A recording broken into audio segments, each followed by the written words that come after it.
तकरीबन 20-25 साल होते हैं कि मैं इस फील्ड में मतलब काम कर रहा हूँ म्यूज़िक में। लेकिन ये मेरा शौक़ है, ये बचपन से मुझे इसका शौक़ था, मैंने सीख लिया और मैं सिखा रहा हूँ, मतलब अपने शागिर्दों को सिखा रहा हूँ। और ये मतलब कि एक ऐसा साज़ है मीज़ो यानी बैंजो या मतलब सरोज़, जो भी मतलब म्यूज़िक हो, ये इंसान के दिल को बिल्कुल छू लेता है, ये इंसान को अपनी तरफ मतलब खींच लेता है। यदि हमको इतना मतलब इससे इतना लगाव है, इतना मोहब्बत है कि हम इसके बगैर नहीं रह सकते हैं। ये इतना हमको शौक़ है इसके बजाने का, इसका मतलब गाने का, और हम इसका मतलब जो है फॉलोअर हैं, इसके हम मतलब गर्विदा हैं, और इसलिए हम मतलब इसको आगे बढ़ा रहे हैं ताकि हमारा आने वाले नस्ल है, आने वाले हमारे जनरेशन है, वो जो है इसको भी मतलब सीख लें और आगे बढ़ाएं।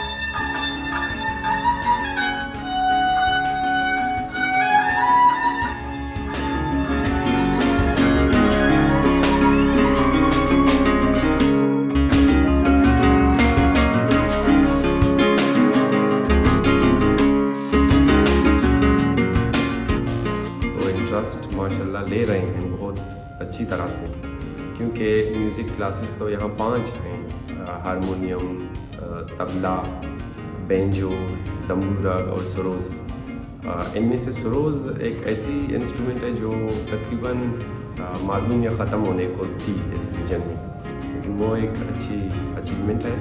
और इसमें भी माशाल्लाह से 8 से ऊपर स्टूडेंट्स आए हैं। पर तो यकीनन जब एक एक्सपर्ट टीचर उनको पढ़ाएगा तो उनमें एक्सपर्टीज और महारत आ जाएगी और उनके फ्यूचर के लिए, जॉब्स के लिए या किसी भी तरीके से उनकी प्रोफेशन के लिए अच्छा है।